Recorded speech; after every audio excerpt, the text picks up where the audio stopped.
네, 반갑습니다. 네, 원래 3시에 시작하기로 했었는데 생각보다 좀 많이 지연돼서 죄송하다는 말씀 먼저 드리고요. 오늘은 앞에서 보셨겠지만 독서 낭독회 교원이 읽어주는 책입니다. 그래서 저희가 오늘 발표자 2분이거든요. 2분께서 본인이 읽었던 책에 대해서 소개하면서 인상 깊었던 문구들 같이 읽어주는 그런 시간을 가질 거고요. 본인이 읽었던 그런 감동적인 부분들을 전하는 부분이니까 같이 공감할 수 있는 그런 편안한 자리가 될 수 있었으면 좋겠습니다.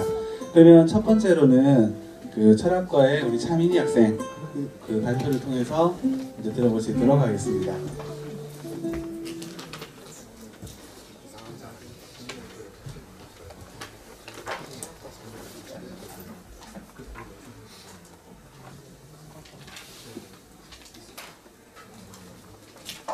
안녕하세요. 우리가 그토록 찾아 헤맨 인간 실격이라는 제목으로 오늘 이야기를 나눈 철학과 차민입니다.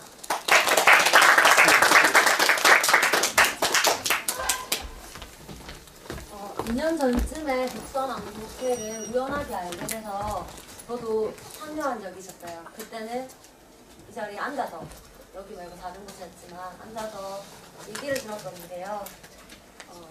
제가 알고 지내던 동아리 선배가 발표를 해서 굉장히 놀라웠었는데 되게 신기했던 기억이 나요. 평소에는 시시콜콜한 농담도 많이 하고 일상적인 얘기를 하던 선배가 여기에서 음악이 나오고 책 얘기를 하면서 알지 못하던 모습의 목소리로, 표정으로 이야기를 하는 게 되게 낯설면서도 인상 깊었던 게 생각이 나더라고요. 그래서 저도 졸업하기 전에 한 번은 제가 좋아하는 책을 통해서 사람을 만나보는 것도 좋지 않을까 싶어서 두려움을 참고 나왔습니다. 생각보다 좀 많이 떨리네요. 전 별로 안 떨 줄 알았어요. 근데 지금 조금 떨려서 긴장되는데 잘 들어주셨으면 좋겠습니다.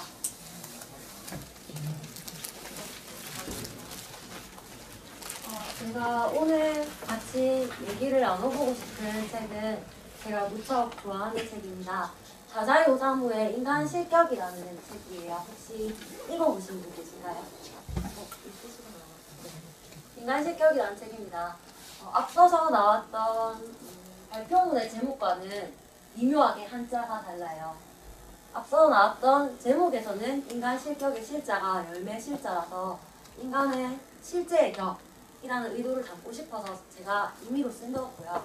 원래 책의 제목은 인간 실격, 인간으로서 격을 잃어버렸다, 격을 상실했다 라는 뜻입니다. 이 제목 때문에 사실 이 책을 좋아한다라고 남 앞에서 말하는 게 굉장히 부끄럽다기보다는 좀 어려웠어요. 가뜩이나 철학가라고 하면 되게 진지해 보이는데 책까지 인간 실격이라는 책을 좋아해 하면 너무 사람이 염세적이게 보일까봐 되게 두려워했는데 그럼에도 불구하고 오늘 이 책을 발표하게 되었습니다. 이 책의 골격은 이러합니다. 서문과 후기로 쌓여져 있고요. 세 편의 수기가 본문의 내용입니다.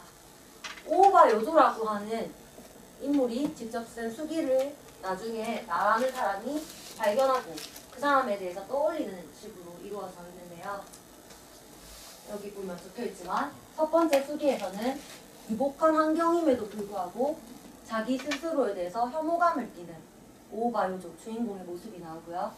두 번째 수기에서는 이 요조가 자라게 되면서 사회주의 사상에 경도되고 사랑하는 사람과 자살을 시도하는 모습이 나오게 됩니다. 세 번째 수기에서는 나중에 정사를 시도했다는 말은 실패했다는 거겠죠.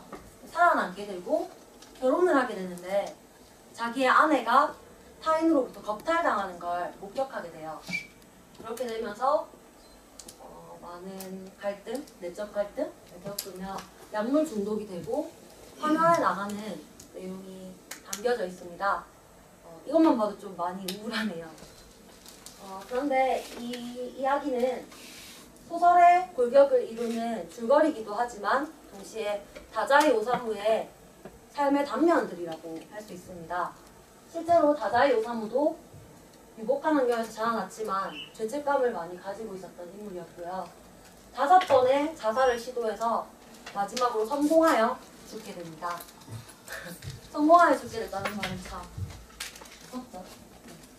이러한 이야기들을 제가 어떻게 전달할까 생각을 하다가 제가 이 책을 읽으면서 마음에 들었던 부분들의 책갈피를 만들어 왔었어요, 평소에. 그래서 여기에 있던 글귀들을 같이 읽고 제 생각도 나누고 또 여러분들도 뭔가를 느낄 수 있었으면 합니다. 먼저 첫 번째 수기입니다. 첫 번째 수기에는 이 중간에 있는 인물이 요조인데요. 아주 어린 시절의 요조가 나옵니다. 첫 번째 수기에서 맨 첫 구절은 부끄럼 많은 생애를 살았습니다 라고 시작합니다. 저도 진짜 부끄러움이 많아요. 지금 되게 부끄러워요. 네, 부끄러움이 많은 생애를 살았습니다. 맨 처음에 이 책을 읽었을 때는 이 부분에 대해서 나도 부끄럽지 하고 넘겼던 것 같아요. 근데 책을 다 읽고 나서 그리고 여러 번 읽고 나서 부끄러움 많은 생애라고 자신의 삶을 요약하는 마음은 어떠할까? 라는 생각이 들었던 것 같네요. 요조는 스스로의 삶에 대해서 부끄러움이 굉장히 많았습니다. 왜냐하면 이러한 이유 때문이었어요. 읽어보겠습니다. 저는 배고픔이라는 것을 몰랐습니다. 아니 그건 제가 의식주가 넉넉한 집안에서 자랐다는 그런 시건방진 뜻이 아니고 공복이라는 감각이 어떤 것인지 전혀 알 수가 없었던 것입니다. 고등학교 때였나? 이 책을 처음 읽었는데 첫 부분 읽고 기가 찼어요. 배고픔을 몰랐대요. 어떻게 그럴 수 있지? 되게 배고픈 나이였으니까 그랬던 것도 있지만 동시에 저는 배고픔을 되게 자주 느끼거든요. 지금도 좀 떨리니까 배가 고픕니다. 배고픔을 자주 느끼고 부끄러운 게 아니에요. 왜냐면 인간의 기본적인 욕구니까. 그런데 이러한 기본적인 욕구가 없었다니 조금 소름 끼쳤었어요. 첫인상은. 어떻게 인간으로서 기본적인 욕구도 필요로 하지 않는 사람이 인간일 수 있을까? 라는 생각을 많이 했고 사실은 요조 스스로도 그런 데에 대해서 부끄러움을 느꼈던 것 같아요. 내가 한 사람으로서 인간이 필요하다고 하는 어떠한 것을 가지지 못하고 결여된 상태로 살아야 한다는데 부끄러움을 느꼈던 것 같습니다. 다음 부분 넘어갈게요. 그래서 요조는 세상에 대한 부끄러움과 세상에 적응할 수 없는 두려움 어떻게 발맞춰 나가야 되지? 라는 생각을 하면서도 세상을 그리고 인간을 포기할 수 없었던 것 같습니다. 그래서 그가 선택한 방식은 익살이었는데요. 이 부분도 한번 읽어볼게요. 그것은 인간에 대한 저의 최후의 부해였습니다. 저는 인간을 극도로 두려워하면서도 아무래도 인간을 단념할 수가 없었던 것 같습니다. 그렇게 해서 저는 익살이라는 가는실로 간신히 인간과 연결될 수 있었던 것입니다. 겉으로는 늘 웃는 얼굴을 하고 있었지만 속으로는 필사적인 그야말로 1000번에 한 번밖에 안 되는 기회를 잡아야 하는 위기일발의 진땀나는 서비스였습니다. 늘 인간에 대한 공포에 떨고 전율하고 또 인간으로서의 제 언동에 전혀 자신을 갖지 못하고 자신을 보내는 가슴속 깊은 곳에 있는 작은 상자에 담아두고 그 우울함과 긴장감을 숨기고 또 숨긴 채 그저 천진난만한 낙천가인 척 가장하면서 저는 익살스럽고 약간은 별난 아이로 점차 완성되어 갔습니다.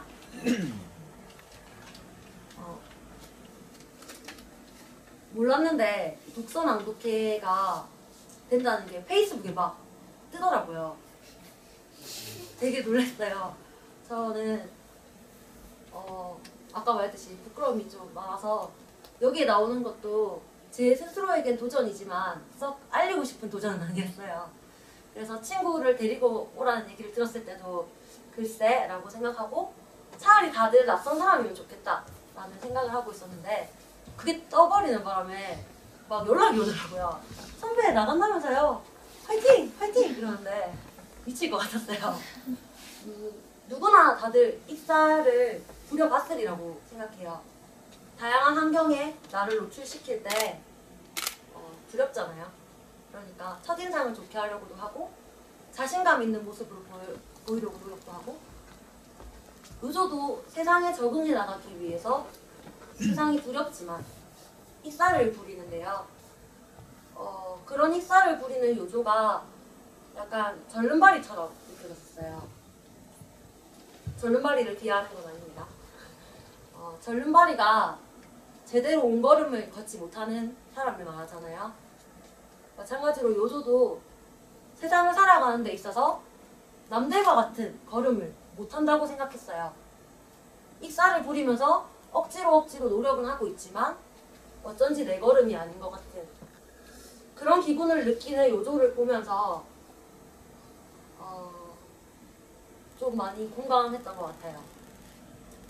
저는 이 책을 제대로 정독은 5번 그리고 사실 힘들 때마다 이 책을 꺼내 읽는데 많이 닮았다는 생각이 들면 좀 반갑더라고요.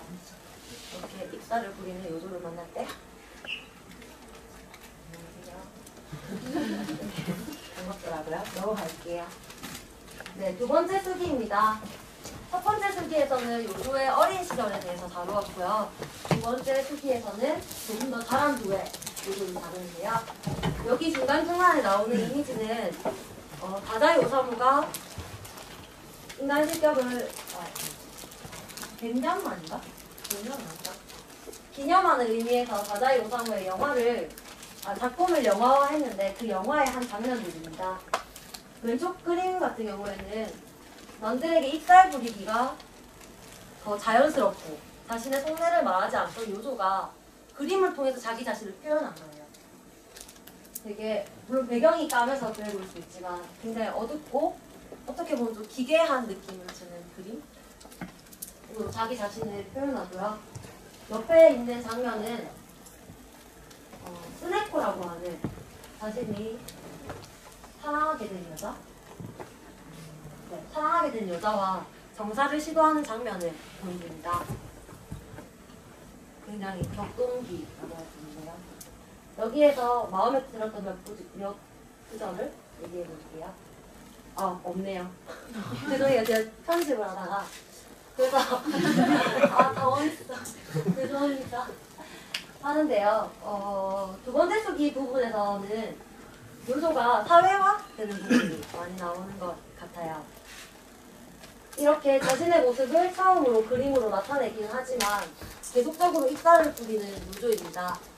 그래서 사람을 만날 때에도 자신의 의지보다는 타인의 의지에 따라서 많이 행동하게 되고 그렇게 휩쓸리다 보니까 요조는 사회주의 운동에도 가담하게 돼요. 내가 세상을 변혁시켜봐야겠다. 세상을 썩었어. 이런 게 아니라 세상을 썩은 것 같지 않니? 좀 그런 것 같아. 이런 식이었던 것 같아요. 그래서 사회주의 사상에 정도되고 그러면서도 이질감을 느끼고 그 무리에서 이질감을 느끼고 심지어는 사랑하는 여자에게서 처음으로 안정감을 찾지만 그 행복도 불행해합니다. 여기에 씻지는 않았는데 아까 전에 준비하면서 책 읽다가 좀 인상 깊어서 잠깐만 찾아서 얘기해 볼게요.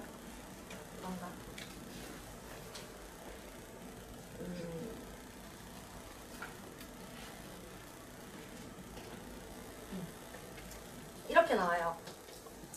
그렇지만 단 하룻밤이었습니다. 아침에 잠이 깨어 일어난 저는 원래대로 경박하고 가식적인 익살꾼이 되어 있었습니다. 겁쟁이는 행복마저도 두려워하는 법입니다. 솜방망이에도 상처를 입는 것입니다. 행복에 상처를 입는 일도 있는 것입니다. 저는 상처 입기 전에 얼른 이대로 헤어지고 싶어 한다라며 예의 익살로 연막을 쳤습니다. 라고 하는데요. 사랑하는 여자가 나타나도 그 여자 앞에서 자기를 다 보여주기가 두려움. 요조의 모습을 보면서 좀 슬프지 않나. 아무리 사회가 가면을 요구하고 겹겹의 가면의 시대라고 하지만 이것 가면을 벗겨낸 나를 보여주기가 이렇게 두려워서야 라고 요조가 불쌍하게 느껴지면서도 정작 나도 그렇지 않았나. 너무 솔직하게 얘기를 하고 나면 그 사람을 다시 만나는 게 좀 부담스러워요. 아까 전에 여기 앉아서도 생각했는데 이 낭송회가 끝나고 나서 내가 밖을 나갔을 때 우연하게 나를 보고 나에 대해서 아는 척을 하면 몹시 두려울 것 같았어요. 저도 겁쟁이인 것 같아요. 세 번째 주기 넘어가겠습니다. 세 번째 주기는 4개의 장면을 제가 의미로 넣어놨는데요. 정사, 자살 시도에 실패하고 나서 이 주인공은 가족들로부터 버림을 받습니다. 절연. 관계를 끊게 되는데요. 일단 사랑하는 사람과 자살을 하겠다 라는 스캔들을 일으킨 것도 원인이 되었지만 유복한 환경, 아버지가 국회의원이신데 아들이 사회주의 사상 운동을 했네? 라는 이런 이유로 가족들로부터 배척을 받게 돼서 그때부터는 요조는 굉장히 잔존하는 생활을 했던 것 같아요. 앞에 나온 첫 번째 장면은 요조가 미망인의 정부로 생활을 할 때의 장면입니다. 딸과 얘기를 나누고 있는데 이 딸은 자기의 딸이 아니라 다른 미망인의 딸이래. 이렇게 생활을 하다가 여기에서도 상처를 받고 도망치게 돼요. 그리고 나서 굉장히 순수해 보이나요? 굉장히 자신이 부리는 익살에도 속아 넘어가는 티없이 맑은 소녀를 보면서 이 여자와 결혼하고 싶다. 그래서 결혼을 하고 생활을 해요. 근데 이 티없이 맑은 소녀가 아내가 되고 낯선 남자로부터 겁탈을 당해요. 그러고 난 뒤에 전 이 부분을 읽으면서 약간 처용과 생각? 요조가 이렇게 갔더니 다리가 되겠네? 이런 느낌? 솔직하죠? 그래서 당하고 난 다음에 요조가 하는 첫 말은 적상에 같이 앉아서 밥 먹자 이렇게 얘기를 해요. 콩 먹자라고 하는데 뭐 밥이 나쁘나 먹자라고 일상적인 대화를 꺼내요. 근데 그러면 아내는 몰랐어요 하는데 그 사건을 겪으면서 요조는 좀 더 두려움을 갖게 되는 것 같아요. 그리고 약물 중독이 되면서 점점 피폐해지고 소위 말하는 인간 실격의 상태가 되었다고 할 수 있는데요. 한 부분씩 한번 볼게요. 그건 속고 있기 때문이야. 이 아파트 사람들 전부가 나한테 호의를 갖고 있다는 건 나도 알고 있어. 그러나 내가 얼마나 모두를 무서워하는지 무서워하면 할수록 남들은 나를 좋아해주고 남들이 나를 좋아해주면 좋아해줄수록 난 두려워지고 모두한테서 멀어져야만 하는 이 불행한 제 기벽을 시게코한테 설명하는 것은 어려운 노릇이었습니다. 시게코는 아까 그 사진에 나왔던 아주 어린 키워주던 아이예요. 이 아이가 아빠는 주변 사람들이 다 아빠를 좋게 생각하는 것 같아 라고 이야기를 하니까 나 마음속으로 요조가 생각하는 부분인데요. 요조는 계속적으로 얘기했지만 세상이 무서워요. 세상이 무서워서 이 세상에 타협하는 방식은 익살이에요. 즐거운 척, 밝은 척 그러면서 남의 요청을 거절하지 못하고 받아들여요. 근데 그렇게 하면 남들은 좋아해요. 그렇지 않나요? 내가 이 사람 얘기를 듣다 보면 이 사람 이걸 원하겠구나. 이대로 해줘요. 난 불편해요 여전히. 근데 그 사람은 우리가 가까워진 것 같아. 넌 참 좋은 사람이구나. 이런 감정을 요즘은 계속적으로 느낀다고 얘기를 하는데요. 공감이 돼서 듣던 것 같습니다.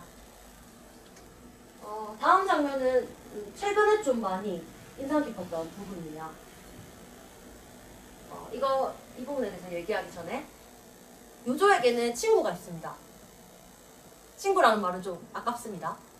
호리키라는 인물인데요. 호리키는 사회주의 사상으로 요조를 끌고 갔던 인물이에요. 자기 주장도 확실히 할 줄 알고 세상에 대해서 그닥 두려움도 없어 보이는 요조의 친구인데요.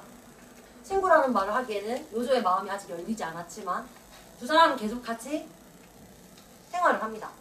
같이 만나서 술도 먹고 여자도 만나고 얘기도 하고 그렇게 얘기를 하다가 한 번은 호리키가 요조한테 말해요. 너 그딴 식으로 살다가는 세상이 널 용서하지 않을 거야.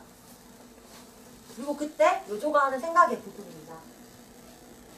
세상이란 게 도대체 뭘까요? 인간의 복수일까요? 그 세상이란 것의 실체는 어디에 있는 걸까요? 무조건 강하고 준엄하고 무서운 것이라고만 생각하면서 살아왔습니다만 호리키가 그렇게 말하자 불현듯 세상이라는 게 사실은 자네 아니야? 라는 말이 혀끝까지 나왔지만 호리키를 화나게 하는 게 싫어서 도로 삼켰습니다. 그건 세상이 용납하지 않아. 세상이 아니야. 네가 용납하지 않는 거겠지. 그런 짓을 하면 세상이 그냥 두지 않아. 세상이 아니야. 자네겠지. 이제 곧 세상에서 매장당할 거야. 세상이 아니라 자네가 나를 매장하는 거겠지. 너는 너 자신의 끔찍함, 기괴함, 악랄함, 능청맞음, 요괴성을 알아. 이 부분들은 다 요조의 심적인 이야기예요. 내적인 갈등을 겪으면서 요조는 결론적으로 세상이라는 게 개인은 아닐까라는 결론을 내립니다. 그리고 그렇게 생각하면서 행동이 조금 달라져요. 예전보다는 다소 자신의 의지대로 움직이는데요. 시즈코, 그러니까 맡아주던 어린아이지. 미망인의 말에 따르면 조금 멋대로 굴게 됐고 쭈뼛쭈뼛 겁내지 않게 되었습니다. 그리고 친구인 호리키의 말을 따르자면 좀 인색해졌어요. 돈 쓰는데. 다음 어린 시게코의 말을 따르자면 시게코를 별로 귀여워하지 않게 됐다고 합니다. 이 부분이 되게 좋더라고요. 좋았어요. 보통 거절을 잘 못하는 타입이라서 항상 맞춰주면 사람들이 좋아하는 모습을 많이 보고 그 좋아하는 모습을 통해서 그 감정을 겪은 사람들은 저한테 좋은 얘기를 많이 해줘요. 너 되게 좋은 애 같다. 진짜 성격 좋은 거 같고 자랑 아니에요. 성격 좋은 거 같고 넌 배려심도 깊고 착하고 자랑 아니에요. 그런 얘기를 많이 해줘요. 근데 그런 말을 들으면 안에서 이렇게 약간 울컥한다고 해야 되나? 내가 원하는 대로 살지 않으면 나 되게 좋은 사람이구나. 내가 들리는 대로 행동해주면 좋은 사람이구나. 그리고 내가 원하는 대로 행동하면 나는 멋대로 굴고 좀 인색하고 별로 귀여워하지도 않는, 정도 없는 그런 사람이 되는 거구나.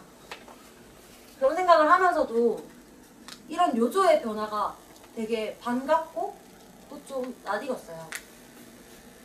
제가 지금 대학생활만 6년째거든요. 대학생활 6년을 겪으면서 정말 좀 많이 변한 것 같아요. 옛날에는 약간 거절 진짜 못하고 부탁하면 그래? 괜찮다가 입에 배인 사람이었는데 최근에는 조별 과제를 하는데 저랑 같이 하고 싶어 했던 애가 저한테 이러는 거예요. 언니는 되게 뭔가 확실해서 좋아요. 이러면서 언니는 뭔가 좀 무섭지만 확실한 것 같아요. 이렇게 얘기를 하는 거예요. 그래서 무섭지만 확실하다는 건 뭘까? 라고 제가 되물었어요. 그러니까 언니는 왠지 약간 봐주는 게 없어서 무섭긴 하지만 할 말 다 해서 무섭긴 하지만 그래도 그러니까 오히려 딱딱딱 일 처리가 잘 될 것 같고 제가 더 열심히 해야 될 것 같아서 좋아요. 이런 식으로 얘기를 해줬는데 좀 저는 충격이었어요. 내 이미지가 이렇게 변했구나. 대학 6년을 거치면서 저도 세상이라는 게 개인이라는 걸 느낀 걸까요? 약간 이런 생각? 그런 생각 했던 것 같아요. 다음으로 요조의 아내가 겁탈당한 다음에 요조의 마음입니다. 용서할 것도 용서받을 것도 없었습니다. 요시코는 신뢰의 천재니까요. 남을 의심할 줄이라고 몰랐던 것입니다. 그러나 그로 인한 비극. 신에게 묻겠습니다. 신뢰는 죄인가요? 요시코가 더럽혀졌다는 사실보다도 요시코의 신뢰가 더럽혀졌다는 사실이 그 뒤에도 오래오래 저한테는 살아갈 수 없을 만큼 큰 고뇌의 씨앗이 되었습니다. 아까 전에 제가 막 얘기할 때 아마 이렇게 생각하신 분들 있을 거예요. 초용가처럼 봤으니까 아내에 대해서 약간 정이 떨어지고 세상에 믿을 사람이 하나도 없네? 약물을 먹자. 이렇게 생각하시는 분들도 있을 거라고 생각해요. 처음에 저도 아내가 겁탈을 당한 걸 보고 나서니까 충격을 받아서 약을 먹었겠지? 라고 생각했는데 짐작했는데 사실은 아내가 겁탈을 당한 사실 그것 자체보다도 아내의 신뢰가 깨졌다는 사실이 요조한테는 큰 충격이었던 것 같아요. 맨 처음에 요조가 아내와 결혼을 결심하게 된 게 뭐 이런 거였어요. 맨날 술만 먹고 흥청망청 사는 요조한테 요조가 어느 날 아내한테 가서 이렇게 얘기를 해요. 나 이제부터 술 안 먹고 그렇게 할 테니까 나랑 결혼할래? 이렇게 얘기하니까 아내가 오케이. 그때 아내가 아니었지만 좋다고 얘기를 해요. 근데 그 다음날도 요조는 또 술을 마셔버렸어요. 그래서 야 미안 결혼 못하겠다. 내가 오늘 술 마셨다. 이런 식으로 얘기를 해요. 그러니까 아내는 정말 요조가 상상할 수 없었던 새하얀 미소를 띠면서 그럴 리가 있겠어요 당신이? 이렇게 얘기하는 거예요. 그럴 리가 없긴 술을 마셨는데 냄새 나는데 아내가 자기를 믿어주고 한치의 의심도 안 하는 그 모습을 보면서 요조는 사람에 대한 희망을 품었던 것 같아요. 그래서 전전하던 떠돌아다니던 생활을 끝내고 아내와 결혼을 결심했던 것 같은데 그렇게 자기가 사랑하던 아내의 신뢰, 아내의 순진함, 순수함 그런 것들이 일련의 사건을 통해서 부서지게 되면서 요조한테는 큰 상처가 되지 않았나 싶습니다. 신뢰는 죄일까요? 그리고 계속해서 요조는 이후에 약물을 먹게 돼요. 처음에는 불면증 때문에 먹게 되다가 나중에는 여기에 중독이 되게 되고 그러다 결국에는 정신병원에 수감되게 됩니다. 정신병원에 가면 정신병원에는 보통 정신이 안 좋은 사람들, 미친 사람들이 가죠. 라고 말하죠. 네.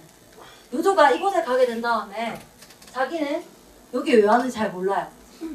난 정신병이 없는데 왜 왔지? 근데 여기에 있다 보면 나는 인간 사회에서부터 추방당한, 격리당한 사람이구나 라는 생각을 하게 돼요. 그러면서 요조는 자기 자신을 일컬어서 인간 실격, 이제 저는 더 이상 인간이 아니었습니다 라고 말하게 됩니다. 약을 먹고 정신병원에 가면 인간이 아니게 되는 걸까요? 인간이란 뭘까요?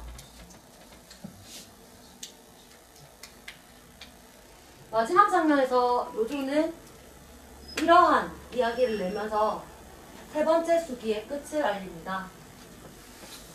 저에게는 행복도 불행도 없습니다.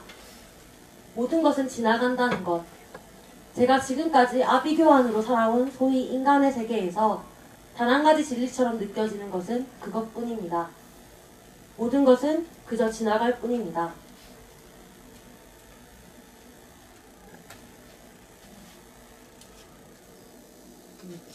네. 얼마 전에 이 부분을 영화로 된 부분을 잠깐 봤었는데 저는 진짜 매번 읽을 때마다 곳곳이 마음에 들고 와닿고 그렇지 않더라도 생각하게 되었는데 이 마지막 부분이 이번에 되게 마음에 걸리더라고요. 행복도 불행도 없고 지나간다는 거. 제가 이 책을 되게 힘들고 우울할 때마다 읽어서 그런지 몰라도 지나간다는 말이 참 좋았던 것 같아요. 그리고 세 번째 후기가 끝나고 난 다음에 후기에서는 나라는 화자가 이 오오바 요조라는 사람이 어떤 사람이었는지 주변 사람들에게 묻습니다. 요조는 자기 자신을 인간 실격한 존재, 인간으로서 격을 잃은 존재라고 생각했어요. 하지만 주변 사람의 이야기는 좀 다릅니다. 우리가 알던 요조는 아주 순수하고 눈치 빠르고 술만 마시지 않는다면, 아니 마셔도 하느님같이 착한 아이였어요 라고 얘기를 합니다. 인간으로서 격을 잃었다고 하는 사람이 남들의 눈에 보이기에는 이렇게 하느님과도 같이 착한 아이일 수 있다. 계속적으로 이 책을 읽으면서 들었던 생각은, 인간 실격이라는 말에 대해서 반박하고 싶었어요. 계속 제가 책에 대해서 읽고 여기에 발표문의 제목으로 쓴 인간 실격이 1의 실자가 아닌 열매 실자인 것도 제가 계속 이 책을 읽으면서 아닌 것 같은데? 아니다! 했기 때문이에요. 요조가 과연 인간 실격일까? 절름발이가 인간 실격일까? 저는 이 책을 계속적으로 읽으면서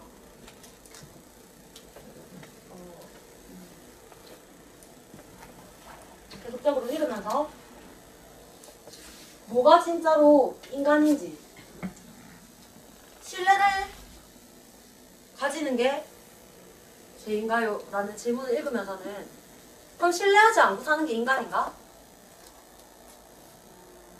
라는 걸 느꼈었고, 세상이라는 것이 개인이 아닐까 라고 느끼는 요조를 보면서는, 세상의 눈치를 계속해서 보고 사는 게 올바른 인간인가?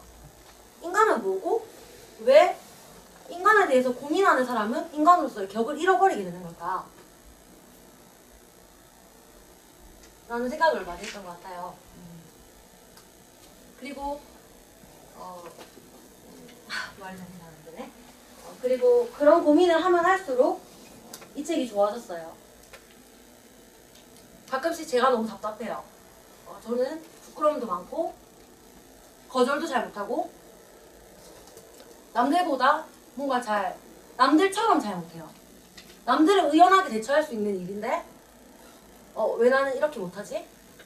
지금도 남들은 가벼운 마음으로 여기 와서 이렇게 얘기를 듣고 편안하게 앉아있는데 왜 나는 왜 이렇게 편안하게 못하고 내가 이렇게 하는 게 잘하는 것일까? 난 뭐지? 약간 스스로에 대해서 끝도 없이 좌절감이 느껴질 때마다 제가 이 책을 읽었는데, 읽고 있으면 약간 해답이 되는 것 같아요. 내가 너무 힘들고 외롭고 지치고 슬플 때 누가 힘내라고 말하는 건 저한테 폭력이에요. 전 거절을 잘 못하니까 그래 힘낼게, 열심히 살아야지 말을 하면서도 난 계속 우울하고 힘들어요. 근데 재밌는 사실이, 요조를 보고 있고 인간 실격을 읽고 있으면 내가 요조를 위로하고 네가 인간 실격일 리 없어 라고 얘기를 하면서 제 스스로를 위로하고 있는 것 같아요.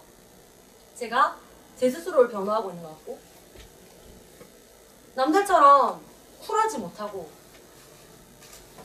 당당하지 못하고 어떻게 보면 참 한심스러운 내 모습인데도 요조를 변호하는 마음으로 나를 보며 나는 열심히 인간의 격을 찾아 헤매고 있는 거예요. 솔직히 까놓고 말해서 딱 한 번 사는 삶인데 뭐든지 처음 하는 건 다 무섭잖아요. 그러니까 난 살아가는 게 무서운 거예요. 계속 그럴 수 있다고 생각해요. 그래서 이 책을 읽을 때마다 기분이 좋아요. 엄청 끝까지 내려갔다가 바닥을 치는 느낌. 그래서 남들이 봤을 땐 좀 무거운 책이고 무서운 책일지 모르겠지만 저는 참 이 책이 마음에 듭니다. 계속해서 인간의 실격을 찾아가는 것 같아요. 좀 부끄럽지만 여기서 발표를 마치겠습니다.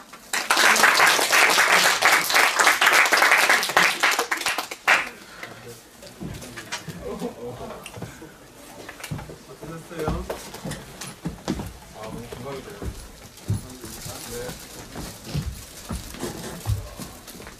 그 인간의 격에 대해서 생각해 볼 수 있는 그런 시간을 갖게 된 것 같은데요. 그 오늘 발표해 주신 그 차민희 학생에게 다시 한번 박수 부탁드리고요. 그리고 아직도 두려움에 떨고 있는 민 학생을 생각해서 이문을 나가는 순간 아는 척은 하지 말아주세요. 그리고 이제 다음으로 두 번째 이제 발표를 바로 이어서 진행을 할 수 있도록 하겠습니다.